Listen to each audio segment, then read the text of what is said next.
Welcome back into the Pick and Roll NBA podcast with Jet and Sap, presented by Full Press Coverage. Check out fullpresscoverage.com for all sorts of great podcasts and articles. And you might even find some articles by John Sapichetti, which we are going to be talking about today on the show.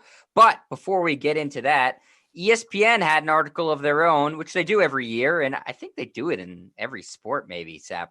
You can correct me if I'm wrong there, but they did their 25 under 25, saying the best 25 players based on future potential. They want to make sure that's clear, based not where they are necessarily right now, but based off of where they're projecting their careers to go. So the best 25 players in the NBA under 25 years old based on their future potential. ESPN did this list by aggregating a couple of their columnists and having them vote on it. And I gotta say, Sap, I agree with some of them pretty easily, but there's some that I really, really question how low some people were ranked. And I think how high some people were ranked too, to be honest with you. 1 and 2 to me were pretty obvious. I know you're going to read them in a second, but there's some I really have some problems with. Overall, Sap, before we get into the specifics of who was where, did you think it was a good list, an accurate list, or did you agree more or disagree more, I guess is the better question? I disagreed with many of them. Again, some of the guys that were at the bottom of the 25, I would have rated higher. Some of the guys that were up there in the middle, I kind of left off my top 15. I wasn't going to have my top 25. Yeah, I know Bronny James wasn't on there. But I think you were very upset.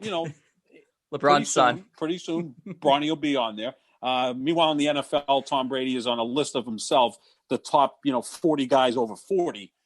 He's unto himself at that point. But look, the first two, I think everyone agrees, right? Luka and Zion. And I think it's that order. I think Zion's going to be the face of the league once LeBron retires, but I think that Luka's the better player. Luka's a better rebounder than Zion, believe it or not. He's a better passer. He's a more varied scorer. He's now hitting 42% of his three-pointers the last 2 months. Holy crap, if he keeps that up. The only thing he's worse at than Zion is dunking. Yeah, everybody is. I mean, Zion's the best dunker in the league. That's fair. Right, yeah. And I would put Luka 1, Zion 2, but I think Zion still has tremendous room to grow, hopefully not on the scale.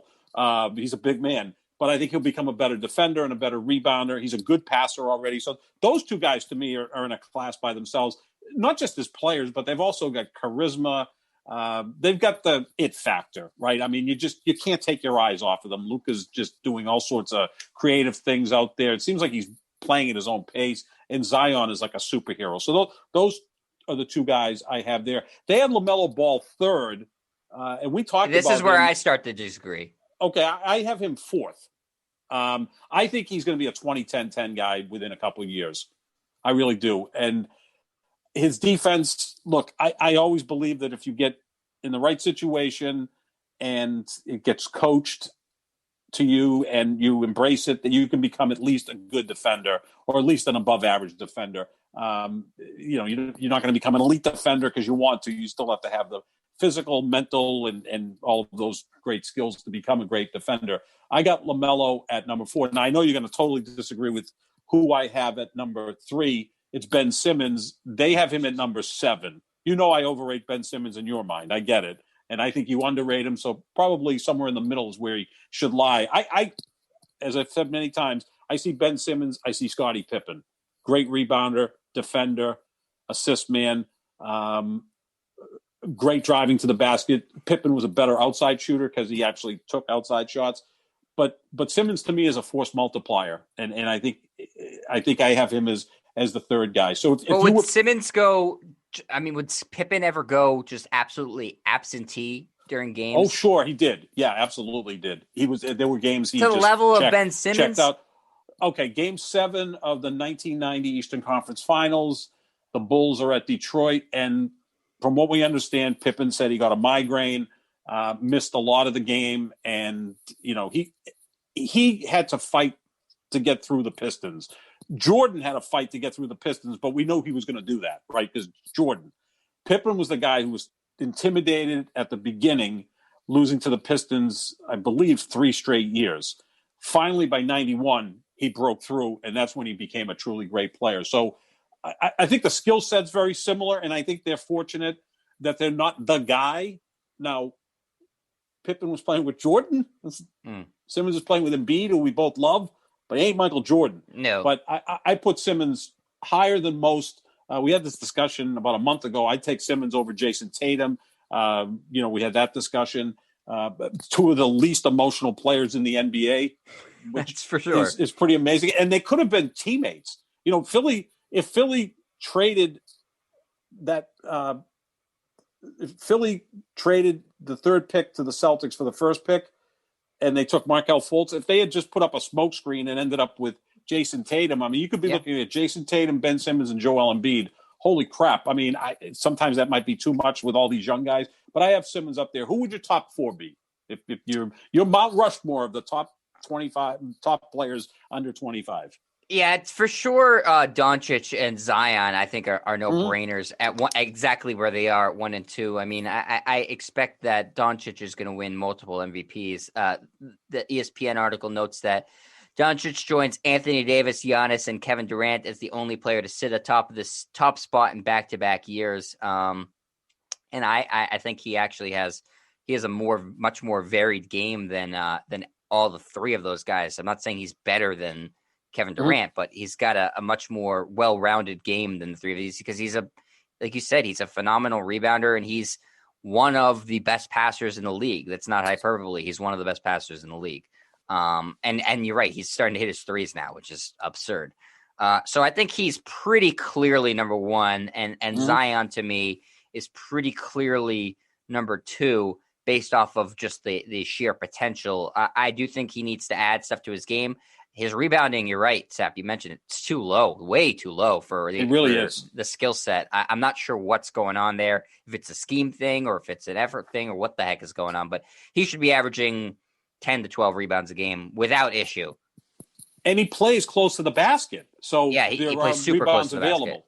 Especially on offense, he's driving to the basket. So, I don't understand what that's about. I would think in time it'll go up, but he should be a double-double guy without question. He should be a double-double guy. Jet, Luka has the potential, and we talked about LaMelo Ball, who I have at number 4 on my list, and I think LaMelo could be a 20-10-10 guy. Luka could be a 30-10-10 guy. That's insane. Yeah. No problem. I mean, he's not far away from that right now. Again, as he continues to improve as a three-point shooter, he just, he's called Baby Bird.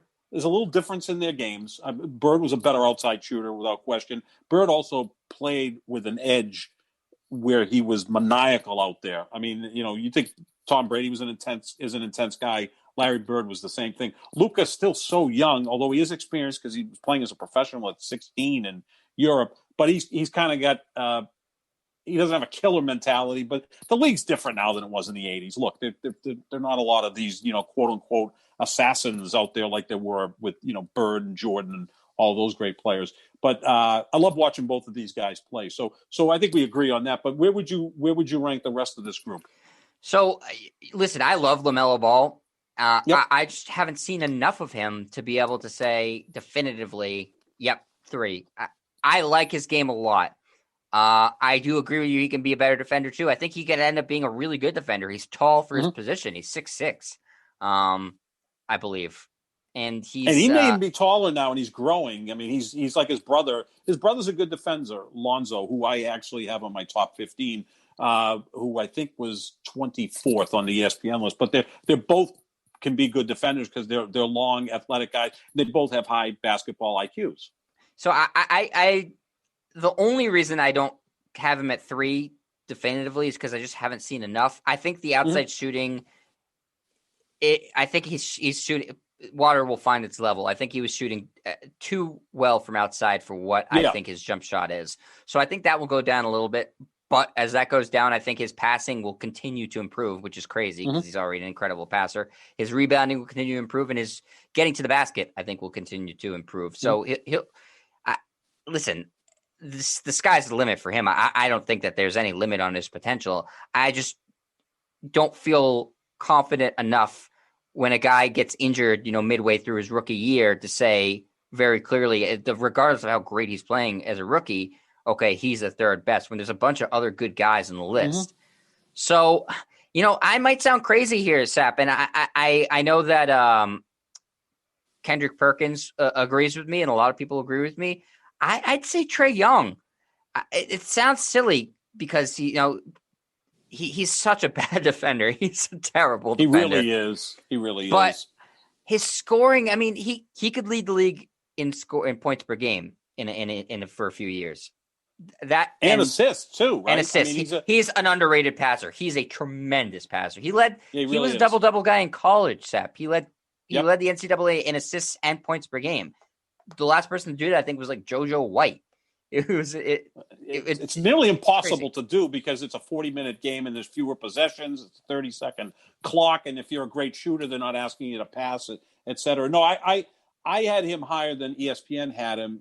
ESPN had him 16. Yeah, at 16. That's absurd. He's 22 years old, Sap. Right. He's got a lot of room to go. His defense sucks. No one's going to argue that. I've never been a big fan of Steph Curry's defense either, but they figured out a way to put him in the right scheme where you can hide him a little bit. Well, next to Trae Young, Steph Curry looks like Gary Payton on defense. I know. He's a bad Trae defender. Young is really bad. Yeah, he's a bad defender. But you know who else was one of the worst defenders in the league for a long time is James Harden. Has been a horrible defender. And he's been cover just for these fine. Guys. Yeah. You can cover for them if you scheme up the defense. Right. So I think as the Hawks build whatever they're building there, and it seems like they have the right coach there now, in Nate McMillan. And if they continue to get guys who grow with the team, and maybe they make a move in the offseason because they have cap space and surround him with better talent, I do think he can make players better because of his passing ability. And he's a ridiculous shooter. So if I'm looking at the potential of a guy who I think has the potential to lead the league in a given year in assists or lead the league in a given year in points per game, I have to put him really high. I don't know why ESPN ranked him so low. I mean, they ranked him below Michael Porter Jr. and Shai Gilgeous-Alexander, and that's the one I didn't understand. Why is Shai Gilgeous-Alexander rated so high? He's had a really good year. I like Before him. That, he showed flashes, but yeah, I think how is he better right now than Trae Young or John Morant? He's ahead of John That's Morant, another guy, Sap, that I think was way too low, and I think John Morant reminds me a lot of John Wall when he first came to the league. And a little bit of Derrick Rose, too. Just explosive athlete. And so you're kind of waiting, unfortunately, like Wall and Rose for the injury to come, because when you're just playing with that sort of reckless abandon from that position, and he's been banged up a little bit, Morant. Like Westbrook. Russell Westbrook's the same type of player, right? Great athlete who just plays balls to the wall like all 48 minutes. Westbrook's managed to avoid a severe injury. I think he may be the best athlete in the NBA. I mean, he's now in his early 30s. Ball blew out both of his knees. Right. Rose blew out both of his knees. Yeah. You're Morant is a very similar player. And I think that it clearly impacts winning because the Grizzlies have been, before him, were dumpster fire. They're not great this year, but they're better than what they should be considering they're had a sneaky lot of injuries good. Too. Yeah, they're sneaky good. He makes players better because I think he's such an effective driver to the basket. He opens up the floor. I think he also has a better feel for the game than Derrick Rose, John Wall, and even Russell Westbrook. And I know Westbrook's led the league in assists and all of those great things. I think Morant. No, so I don't. No, I don't. I like his fashion. I think he's a handsome man. I think he's charismatic. You hate his game. Oh, God, yeah. I mean, he's just, to me, completely out of control, but that's okay. And you're never going to be a good shooter, so stop taking threes. I mean, I give him credit for, firing it up there, but it doesn't generally go in. I think Morant and Young were grossly underrated by ESPN because I have Morant at 11 and Trae Young at 12. They have Morant at 15 and Young at 16. So you have those guys even higher. Let me give you my top 15, and then you can kind of, play off of that. So pick it apart. Sure. Pick it apart. Luka 1, Zion 2. That's not even a debate. In fact, when I tweeted this out yesterday, I had Luka, Zion, and then a gap because I think that's the case. Yeah. I got Ben Simmons number 3. I know you hate that. LaMelo Ball at number 4. I got Devin Booker at number 5 because ESPN had him at number 8. He's doing it, right? I mean, the Suns have been the best team in basketball the last 2 months. Can make a case he's been their best player. He's 24 and a half, Sap. Do you think, how much better do you think he can get? He's curious. Under 25. He's under 25. No, I know he is. But this is about potential, right? Can he get much better than he is now? I think what he is right now is pretty damn good. right? I mean, he's a what, 25 point per game scorer. I think he's an underrated defender, good creator off the dribble. I like his game. He's very efficient. Kind of reminds me a little bit. I know we always like to compare today's players with other players. I don't think he's quite the knockdown shooter that Ray Allen was, but he plays like really in control, which I like. And I like Devin Booker a lot. Number 6, I got Jaylen Brown, who ESPN has at number 12, which I think is not accurate on their part. I have Jason Tatum number 7. Now, I may be the only person in the world that has Brown above Tatum. Because Tatum is just, I mean, maybe Perk does too. I don't know. But Jaylen Brown just continually gets better, even though it's incrementally. He's a much better shooter this year than he's ever been. He's actually tries much harder shooter from 3. He busts his ass. I think he takes the game much more seriously. How many times have we said this? If you took Brown and Tatum and put them together, you'd have a top 3 or top 5 player in the league because the skill set would be phenomenal. Now Tatum, there are reports that the COVID, the unfortunate COVID situation with him earlier in the year, it could have lingering effects. I do not ever want to judge another man's physical health. This isn't Kawhi who sat out the season with whatever, a deep thigh bruise or whatever the case was. Maybe he's in a COVID fog at this point because it almost feels that way. But I have Tatum at number 7. I got De'Aaron Fox at number 8. ESPN has him at number 6. I got Bam Adebayo at 9. Jamal Murray, I think we have almost kind of forgot him. He was so good in the bubble, and he's starting to reach that level again this season. And I know you love Denver. Then I got Morant, Trae Young. DeAndre Ayton was kind of forgotten because it's not really a big man's league anymore, but he's another guy that every year gets better. And I think there's the Chris Paul effect with Phoenix. Brandon Ingram, I know I'm higher on him than you. I have him at 14. And then I got Lonzo Ball at 15, who was number 24 in the ESPN league. Did you not say Donovan Mitchell? I don't think he's under 25, is he? He is. He was number 4 on their list, so you omitted him. Well, that would change things. He could be. Oh boy, I may have to move everybody down 1, and I would probably put him at between Simmons and LaMelo. He might actually be above Simmons. Donovan Mitchell is a lot like Dwayne Wade as a player. I totally missed the boat on that one, Jet. Thanks for correcting me. No. It's not everybody. It's hard to remember everybody. Well, I had the list, and then for some reason I left him off. That's not good. Poor Utah. No one even talks about right. Yeah, I mean Donovan Mitchell. You can make a case that of all these guys, he's accomplished the most already, right? Because Luka is in his 3rd year, and Zion, I don't think, has even played 100 games yet. And we're already putting him as the second best player under 25. No, Mitchell would be 3, and then everybody drops down 1. So, at that point, Lonzo would drop out of my top 15. He'd be number 16. I would put Donovan Mitchell above Simmons because, I mean, you could talk about all these things in basketball. Scoring is still the most important thing, and that guy is a walking bucket, and he's an intense guy. Here's the thing. I love Donovan Mitchell's game. He's one of my next to Damian Lillard, he's my second favorite non-Celtic in the NBA. Love his game. Right. I don't understand from a pure size and skill set position why he's better than Jason Tatum, but he is better than Jason Tatum. But why should he be better than Jason Tatum? I'm not saying Tatum is better. Mitchell's better. Tatum should be better than that guy. He's taller. He has probably a better ball handling skill set. He can shoot from anywhere in the court. He's longer. Why is Donovan Mitchell better than Jason Tatum? Why should that be the case? This happens in the NBA, Jet. Okay, let's look at Jason Tatum. He was the highest recruit coming out of high school. Yep. He goes to Duke for 1 year. We can make a case that he was the best player in that draft, right? I mean, I think that's pretty much agreed, other than the fact that Mitchell was in the draft with Brown. Yep. So, I mean, you can make a case Jason Tatum was the best player in that draft, right? I mean, he's been better than Lonzo Ball. Certainly, Markelle Fultz his career's never gotten started. So, yeah, Tatum's the best player in that draft. And a lot of people had him as the number 1 player. He went to Duke. Sorry. No, I'm wrong. Mitchell was in that. I thought Mitchell was in the Brown draft. Mitchell was in that draft. So Mitchell's the best player in that draft. So Mitchell's the best player in that draft. We can agree on that. But Mitchell went what? 13th? 13th. Yep.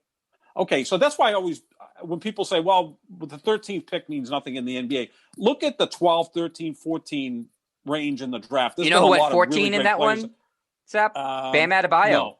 Right, who I have in the top 15. So at you 13, can find 14, players. Mitchell Adebayo. Yes, I don't want to hear about Romeo Langford and he's Aaron good at defense. Nesmith. Yeah, these guys are great, and they were 14th, and what can you find at 14? You can find players at 14. You just got to find them. But Tatum's like 8 inches taller, probably even a better athlete, probably a better deep shooter. But he's more genetically gifted. Oh my God, he's 6'10". He's 230 pounds. He's strong. It's not like Brandon Ingram looks like he needs, a couple of really solid meals to get to 200 pounds. Jason Tatum's pretty strong, but Jason Tatum has it all. He's good looking. He's got the adorable kid. Now he's got the Subway commercial, the potato chip commercial. The women love him. I mean, everybody loves Jason Tatum. It's almost like he woke up one day, as a kid, and everything's gone right for him, right? So, whereas Donovan Mitchell, who comes from affluence, actually, because I believe Donovan Mitchell's dad was an executive with the Mets. So, he comes from affluence, but he just busts his ass, and he wasn't as heavily recruited as Jason Tatum. He went to Louisville, right, which is a good program, but it's not Duke. He was a 13th pick in the draft. So Jason Tatum almost feels like an entitled player to me. Like, I'm just too cool for this. 43rd ranked recruit. Right. Donovan Mitchell. So I'm not going to compare him to Tom Brady, but you get what I'm saying, that a lot of players that were slighted, that's what fuels them. I mean, Kobe was the 13th pick in the draft as well. And Jerry West saw a lot in him and then traded Vlade Divac for him. And Mitchell has that Jerry's chip on still his out shoulder. on that trade. On that trade, yeah, I'm not sure if the Kobe for Vlade Divac trade was really all that good for the Lakers. Vlade Divac was probably the last NBA player that smoked cigarettes, so that's something to think about. Is he still the GM in Sacramento? No, I don't think he is. Right? I don't know what's going on in Sacramento. Yeah, Sacramento is one of the weirdest teams in the NBA. Although they do have De'Aaron Fox, who we have in our top 15. Oh yeah, and I think he's a no-brainer. Though I love De'Aaron Fox's game too. They have him at 6. Way the hell ahead of Trae Young and John Morant. What has he done in Sacramento? But we're talking about potential. He may be the fastest guy in the NBA, right? I think he is. Baseline. Yep. I think he is. So that's something, I guess. I think he's excellent, but it's not like if of the three of those guys, Young, Morant, Fox, Morant's impacted winning the most. Sure, he has. And Young has the best statistics, and yet they put De'Aaron Fox ahead of those two guys. And I'm not trying to slight De'Aaron Fox. I like his game a lot, but I do think that I have more of a problem with who they put really low as opposed to who they put high on this list. If that makes sense, Sep. There's also like Mikal Bridges, who's a fine bench player. I didn't get that one either. They had him ahead of Domantas Sabonis, who's made the All-Star game twice. Now Sabonis has got to be right at 25 almost. He's 24.9 is what they have. Yeah, he's like the oldest guy in the list, and you forgot about him in the All-Star game, and you kind of forget that he exists. Maybe he doesn't get any better, but if he doesn't get any better, he's a 2-time All-Star. Is Mikal Bridges going to make the All-Star game once? Probably not. And Sabonis isn't even the best player in his family. His dad was better. So right. And then DeAndre Ayton was 20. I think that's too low for him. I think he's gotten better every year. Yeah, I disagreed with that. The Mikal Bridges thing. He's a nice player. I didn't get that. He doesn't even start. I didn't get that. I thought Anthony Edwards was way too low at 19. He looks like he could. He's a guy who looks like he could lead the league in scoring too. Yeah, he's a stud, isn't he? I mean, he could have played on that Baylor team. He looked like the Baylor guards that were really strong. That going to the basket, knocking people over. In fact, I think that Edwards was a really heavily recruited football player, and then they pick one sport at that point. Yeah, actually, he said he likes football better. Well, he seems like he plays like a football player, which I love basketball players that have played other sports, especially football, because it shows toughness, understanding of how teams work. That's why I love Jalen Suggs, quarterback. He's going to be a leader in the NBA. Jason Tatum obviously was a one sport guy, and we're the flavor of the day, the flavor of the month is to knock Jason Tatum. Because he's disappointing because we think so highly of him and expect him to be so much better. But that could be the case. And again, if someone's dealing with something like the fog that comes with some COVID cases, then I'll lay off, because that's something that can be real.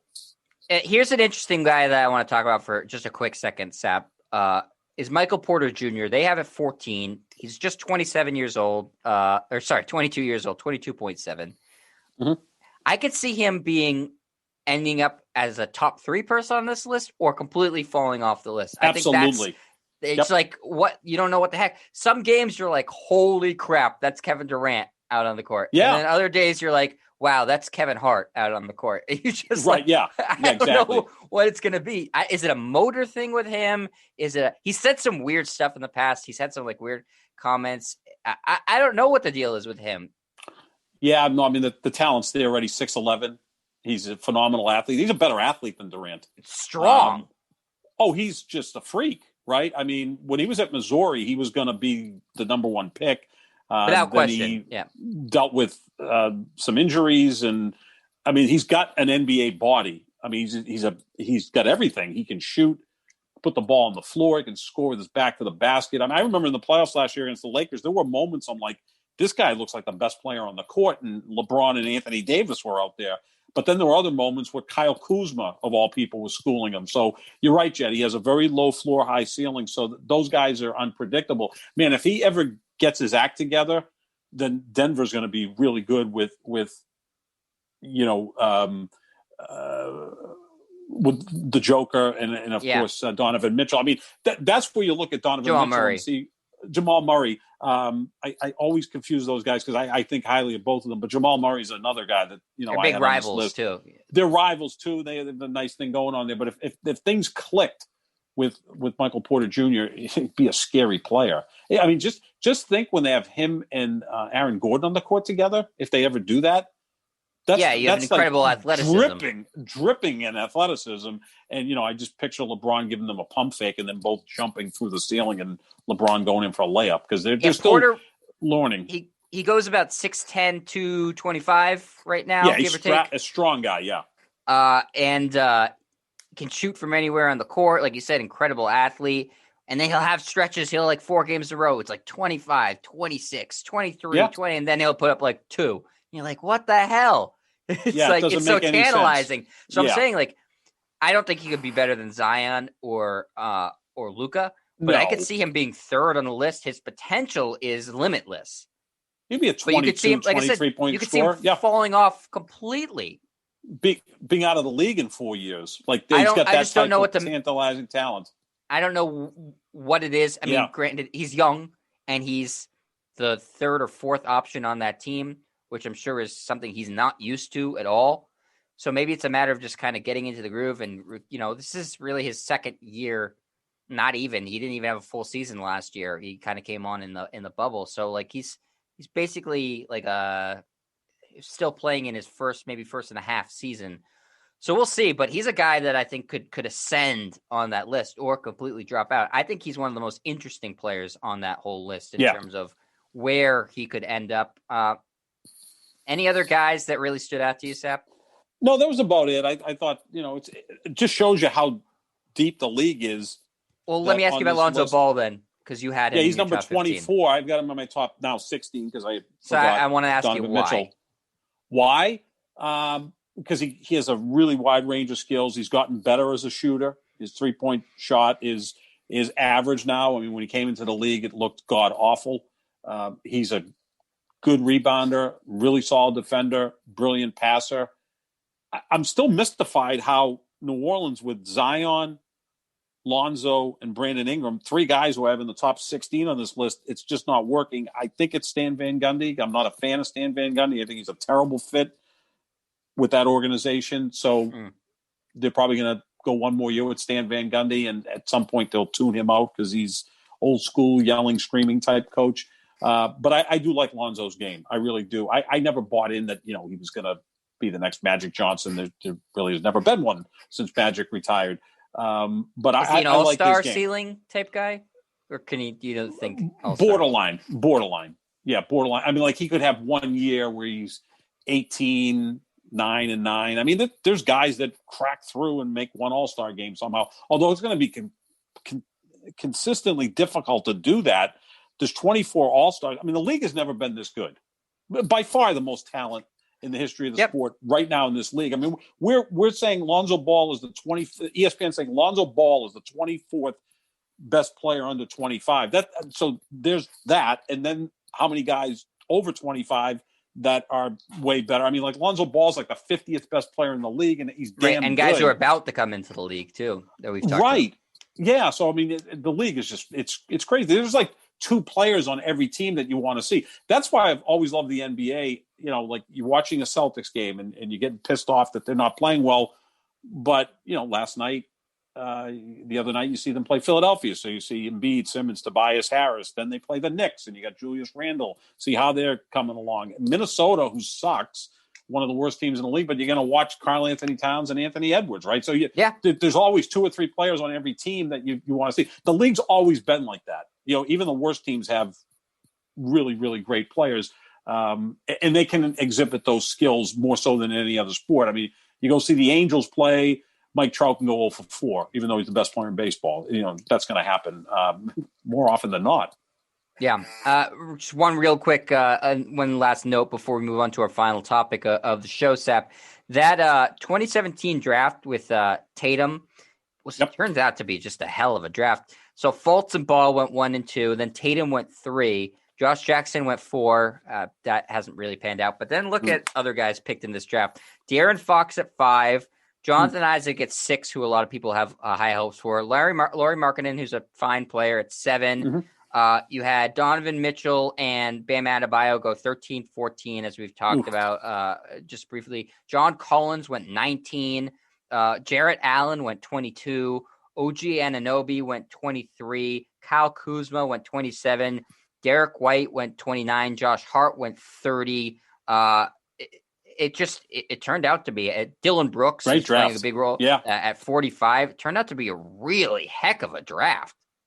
Yeah, just constantly really good players, like not necessarily all great superstars, but a player like Josh Hart, you get at number 30, that's a really good rotational guy, right? I mean, he's going to give you, 12 points, 7 rebounds, 4 assists, and Jared Allen in the late 20s, he's on this ESPN list of top 25. I left him off as well. I mean, the league is just loaded because you've got South America contributing to the talent pool. You've got Europe. I mean, eventually, we all thought that China was going to be a factor after Yao Ming. It really hasn't been, but I think maybe Japan starts to add some players into the mix. And then you've got the entire continent of Africa. So the talent pool right now is by far the highest. I mean, people yearn Australia. for the 80s and the 90s. Australia, I mean, as we say, Kyrie Irving was born in Australia, as Ben Simmons as well. But in the 80s and 90s, it was an American sport. That's it. Now it's a worldwide sport. And a lot of that has to do with the Dream Team in 92. And the biggest reason the Dream Team was so popular was Michael Jordan. So that's why I always say that although I think LeBron's a greater player than Jordan, nobody had the impact on the sport the way Jordan had. I mean, he created the sport globally, unlike anyone other. And it's not even close. Well, Sap, I guess my question for you is, would Michael Jordan be a good host of Jeopardy? Because you posed the question, and I think you have a column on this, right? Yeah, coming out soon. I'll be working on it. Who's would be the best NBA player? Are we saying, current or it's still alive? Yeah, let's go current. Because, I mean, Charles Barkley would be the right choice, to host Jeopardy. Because Aaron Rodgers is doing it right now. He's doing a very mediocre job, in my opinion. No, he's not. He's doing fine. So who do you got? Well, I mean, there's some comical choices here. Like, Taco, to make it, Boban. There you go. Kawhi, who is essentially Harpo Marx. So I think that would be a good choice. Kevin Durant, we know he's good at one-word answers, like he did in an interview with Charles Barkley and Shaq at the beginning of the season. Kyrie would be a great choice, too, because he would probably contest every question. Like, he wouldn't get through, 4 categories, and the 30 minutes would be up because Kyrie would question, if that's really the right answer, is that the right question? James Harden, he could just handle strip clubs for categories, would food. Be James Harden. Food and strip clubs, we bring James Harden in for that. I don't think men's beard care. Men's beards, yeah, absolutely. How to attract fouls, how to get to the foul line in an inordinate amount of times. The foreign players I'd love to see, but there would be a language barrier there. I mean, Giannis and Luka have great personalities. Embiid would be the guy if you're going to pick a foreign player because he's got great personality. The poll has 4 players that are currently in the NBA put out there. Jaylen Brown, who may be the smartest player in the league, right? Went to Cal, has a ton of interest outside of the game of basketball. Vice president of the Players Union, the youngest captain of his high school chess team. Yeah, just a really, really bright guy. My favorite Celtic because I think he's incredibly bright. I mean, when he was coming into the NBA, there were actually executives wondering if he was too bright, like he wouldn't be serious about basketball, which is blatantly racist. I mean, if they ever said that about a white player, I think he's too bright to be an NBA player. They do it in every sport, too. They do it in the NFL, too, all the time. Absolutely, yeah. Does he really want it that much? Well, yeah, you can be a great player and be smart, too. Draymond Green has a great personality. I mean, and he would be fighting with contestants, which would be awesome. I think he would be a really good choice. LeBron, he's the biggest star in the sport. He could win an Emmy to go along with his Oscar that he's going to win for Space Jam. So, he'd be halfway to the EGOT, which I think he's going to achieve in his career. Sure. And the final one was Chris Paul, who I think is kind of the Aaron Rodgers of the NBA. He has to wear the Cliff Paul mustache, though, to be the full-on game show host. Right, to be a nerd. And the State Farm would, go from Aaron Rodgers to Chris Paul. And Chris Paul's so bright. And again, Jeopardy, if you're looking for a football player, you go to a quarterback, right? Because he kind of has to handle a lot of things. Same thing with a point guard. You want a point guard there. So it's Jaylen Brown, Draymond Green, LeBron James, and Chris Paul. I can't say LeBron because I can't answer LeBron to every damn question that we have. You've done it so far. You've done it for the last, 20 years. Well, I'm going to not continue on this. I'm going to surprise you. I'm going to go with Chris Paul. I think because I think he's kind of the Aaron Rodgers of football. Very smart, arrogant, which I love. And you kind of have to have a little bit of that to host that show. I don't think you can be kind of a meek type of person. So I'm going to go with Chris Paul. I think he'd be great. I think that's a good answer, but like I said, has to honor Alex Trebek, the mustache, the Cliff Paul mustache needs to be part of it. I like that. I'm going to have to put that in the column. Good point.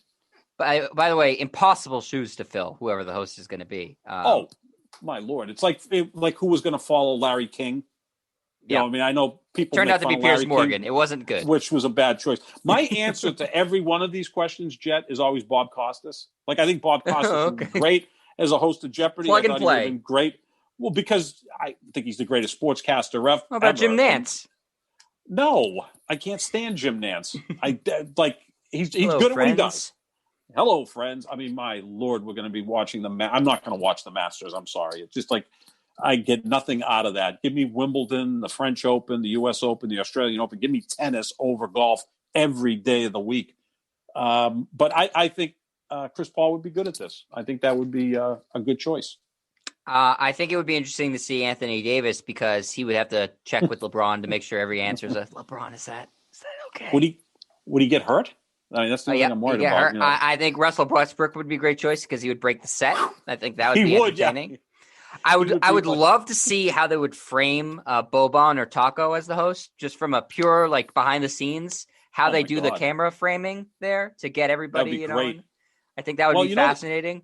We saw Taco the other night going against Embiid, and I'm like, Embiid's not that much shorter than Taco. I'm like, that's how good Embiid's is, giant, right? But Taco is it's like freakish. By the way, have you seen that new Boban commercial with Tobias Harris with the goldfish? It's tremendous. It's great. I love their friendship. It's great.